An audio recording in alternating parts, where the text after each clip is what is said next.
Okay, we're running a few minutes over. Are you all okay to stay a few minutes extra?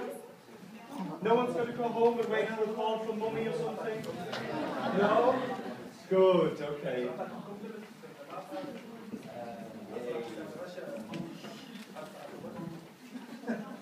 Lovely, thank you. Wonderful, thanks.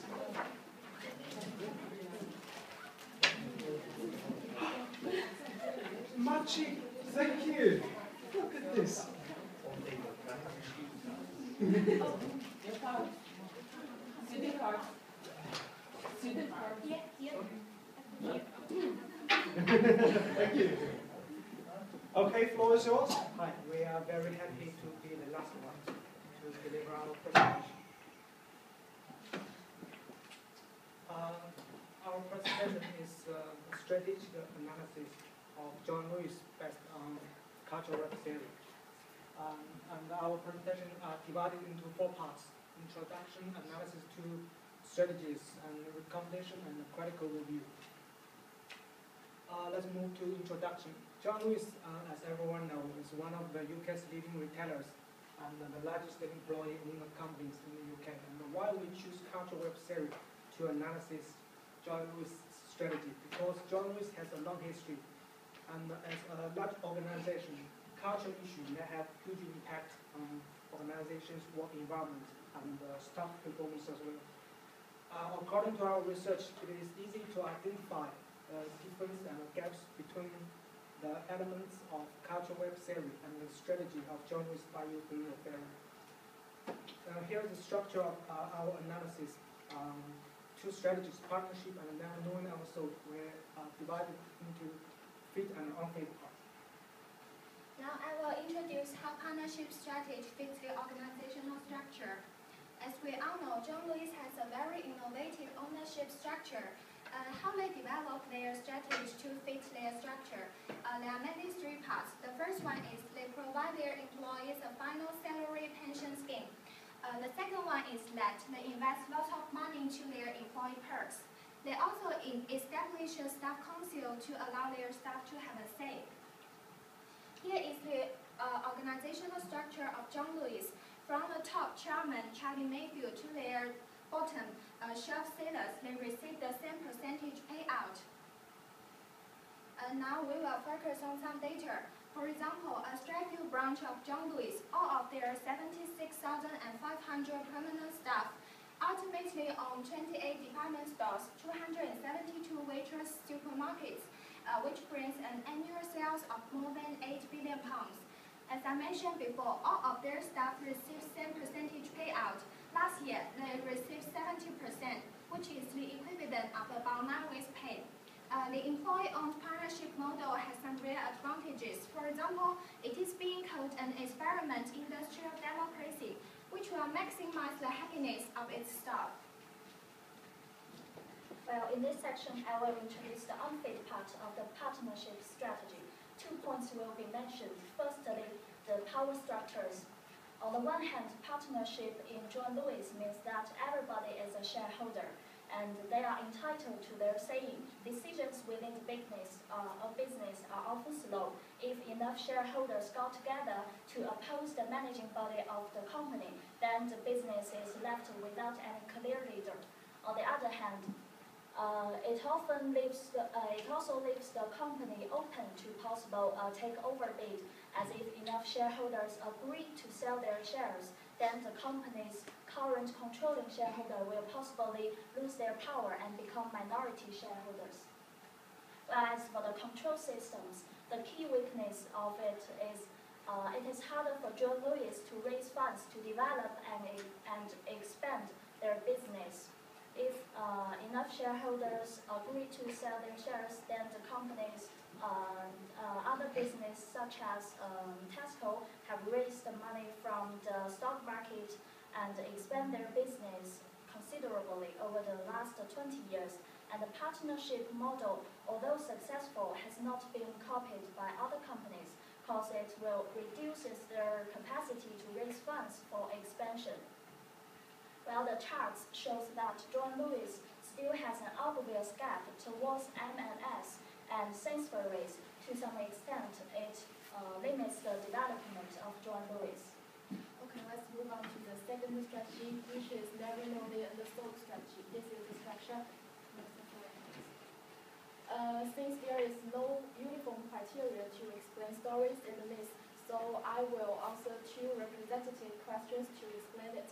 The first one is, what stories do they tell new people who join the company? Actually, never knowing the soul really mainly reflects in service. Therefore, the most important thing when people join the company will be told is John Lewis' excellent after-sales service from delivery to installation and its high staff training. And the second question is, what reputation is communicated amongst customers? Never knowing and sold provide customer confidence, and customers also feel very comfortable that they are not being significantly overcharged. Therefore, when people mention John Lewis, they always talk about its performance with its goods with high performance price ratio. Well, never knowing undersold is unfit with John Lewis' single element because it fails to communicate its meaning. According to UK NetGuide, 43% of the people polled on this site didn't probably understand the meaning of the phrase never knowing undersold. 90% of the respondents say they will not use the word undersold in common usage. What's more, this strategy is unfit with John Lewis control systems. Firstly, because John Lewis focuses on high quality, it is often hard to compete for price, which can make cheaper brands appear more attractive. Such as Next makes much higher profit from half John Lewis sales. Marks & Spencer made double John Lewis profit from sales 20% higher. Secondly, it doesn't apply to internet competition. Nowadays, there is increased competition from online retailers that are offering the same product at cheaper price. This is the biggest challenge faced by John Lewis now. For example, Amazon has seen purchase increase by 263%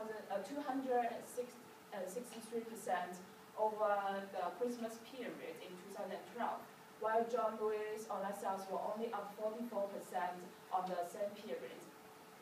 Based on our analysis, I will give some recommendations for John Lewis in these three aspects, which are unfit with John Lewis' strategy. In the control systems, there are 3 points. Firstly, due to the limitations of partnership structure of John Lewis should look into personal finance market, which will provide them more funding for venture investment. Secondly, expand business.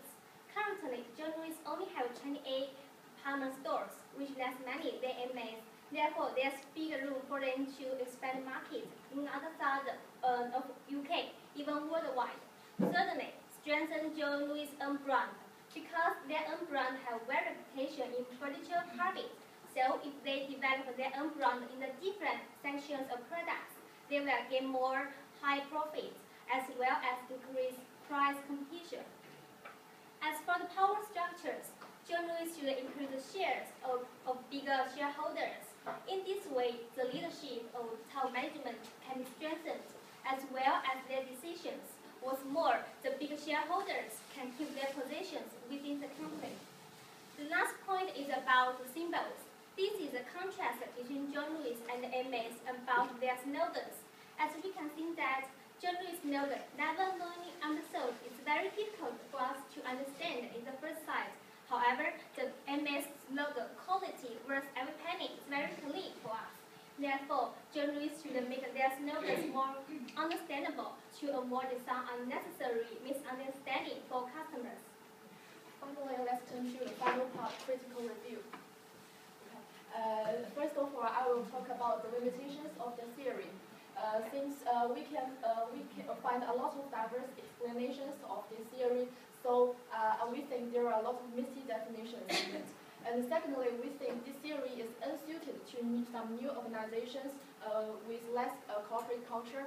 And thirdly, we think that there is no clear measurement to examine that to what extent do these two strategies fit the cultural web. And the last point is that the categories of cultural web are not as exhaustive as categories of other theories like cultural manifestation. The last part is limitations of our work. In one word, we think that since culture is so abstract and intangible, it is hard for our group to find several objective data to support our analysis. There are some references we used in this analysis. You can have a look. That's our presentation. Thank you. Any questions? Can I ask you, what is cultural manifestation theory? It is a theory which is related to culture, and I can give you an example like forms of language in this theory. So, Okay. but it is more specific than cultural web. Okay. So you would rather use something more complex rather than cultural web because it would give you a better idea of the organisation. Okay. Any more questions? No? Thank you.